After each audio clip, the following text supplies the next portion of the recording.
శ్రీమాత్రే నమః. మిత్రులందరికీ శుభోదయం. ఈరోజు శ్రీ విశ్వావసనామ సంవత్సర భాద్రపద బహుళ షష్ఠి శనివారం. ఈరోజు షష్ఠి ఉదయం 11:17 వరకు ఉంది. తదుపరి సప్తమి. ఈరోజు కృత్తిక నక్షత్రం మధ్యాహ్నం 2:53 వరకు ఉంది. తదుపరి రోహిణి. ఈరోజు సెప్టెంబర్ 13, 2025 తేదీ శనివారం. ఈరోజు దుర్ముహూర్తం ఉదయం 5:50 లాగైతే 7:27 వరకు ఉంది. వజ్రం తెల్లవారుజామున 5:49 లాగైతే 5:50 వరకు కూడా వజ్రం ఇవ్వడం జరిగింది. అలాగే ఈరోజు నక్షత్రాలు అయినటువంటి కృత్తిక, రోహిణి నక్షత్రాలు ఎవరికి తారాబలం కుదురుతుందో మనం పరిశీలించినట్లయితే మృగశిర, చిత్త, ధనిష్ట ఈ నక్షత్రంలో జన్మించినటువంటి మన మిత్రులందరికీ కూడా ఈరోజు నక్షత్రాలు అయినటువంటి కృత్తిక, రోహిణి నక్షత్రాలు అనుకూలంగా ఉంటాయి. అందువలన ఇప్పుడు చెప్పుకున్నటువంటి నక్షత్ర జాతకులందరికీ ఈరోజు శుభకరంగా ఉండే అవకాశం ఉంది.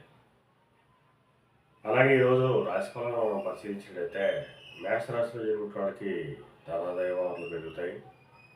వృషభ రాశిలో జన్మించిన వాడికి ఆరోగ్యం చేకూరుతుంది. మిథున రాశిలో జన్మించిన వాడికి అనారోగ్య సూచన, ధనవ్యయం కలుగుతుంది. కర్కాటక రాశిలో జన్మించిన వాడికి చేసేటువంటి వ్యాపారాలు లాభసాటిగా సాగుతాయి. సింహరాశిలో జన్మించిన వాడికి ఉద్యోగ అవకాశాలు పెరుగుతాయి. కన్యా రాశిలో జన్మించిన వాడికి పితృరాజధానికి సంబంధించిన వార్తలు ఉంటారు. తులారాశిలో జన్మించిన వాడికి అనారోగ్య సూచన, ధనవ్యయం కలుగుతుంది. వృశ్చిక రాశిలో జన్మించిన వాడికి కళాత్మకమైన ధనలాభం కలుగుతుంది. ధనురాశిలో జన్మించిన వాళ్ళకి శత్రుభయం కలుగుతుంది. మకర రాశిలో జన్మించిన వాళ్ళకి సంతానానికి సంబంధించిన వార్తలు అంటారు. కుంభరాశిలో జన్మించిన వాళ్ళకి ఆకస్మిక ప్రయాణాలు చేయాల్సిన అవసరం ఉంటుంది. మకర రాశిలో జన్మించిన వాళ్ళకి క్షమించాలి. మేన రాశిలో జన్మించిన వాళ్ళకి పరాక్రమమైన ఆదాయం వల్ల ఏర్పడతాయి. ఈరోజు ద్వాదశ రాశి యొక్క ఫలితాలు ఈ రకంగా తెలియజేయడం జరిగింది.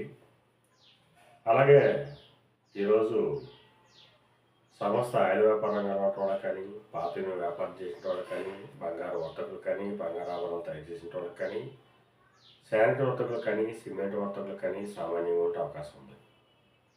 అలాగే ఈరోజు రవిశీలన కలయిక వచ్చింది. ఈ రెండింటి కలయిక ఎప్పుడు వచ్చినప్పటికీ కూడా ఈ రెండు ఈక్వల్ ఆపోజిట్ పవర్స్ అని చెప్పడం జరుగుతుంది. అందువల్ల ఈరోజు సమాజంలో ఉన్నత వర్గాల్లో ఉన్న వాళ్ళకి కానీ, ఉన్నత కుటుంబాల్లో ఉన్న వాళ్ళకి కానీ, రాజకీయ నాయకులు కానీ కొన్ని వ్యతిరేకమైనటువంటి సంఘటన కలిగేటువంటి అవకాశం ఉంది. అందువల్ల ఆయా రంగంలో ఉన్నటువంటి మన మిత్రులు మిక్కిలి అప్రమత్తంగా ఉండాల్సిందిగా తెలియజేయడం. అలాగే ఈరోజు శనివారం. అందువల్ల ఆ చంద్రశేఖరుణ్ణి, పరమేశ్వరుణ్ణి ఆవు పాలతో అభిషేకించినట్లయితే సర్వశుభాలు కలుగుతాయని చెప్పి శాస్త్రీచే తెలియజేయడం జరుగుతుంది. అలాగే మళ్ళా రేపు శుభోదయం కార్యక్రమంలో మరిన్ని విషయాలు తెలుసుకుందాం. అంతవరకు మన మిత్రులందరికీ మరొకసారి శుభోదయం. ఇట్లు మీ పెదబాబు సిద్ధాంతి, గోదాల మామిడి.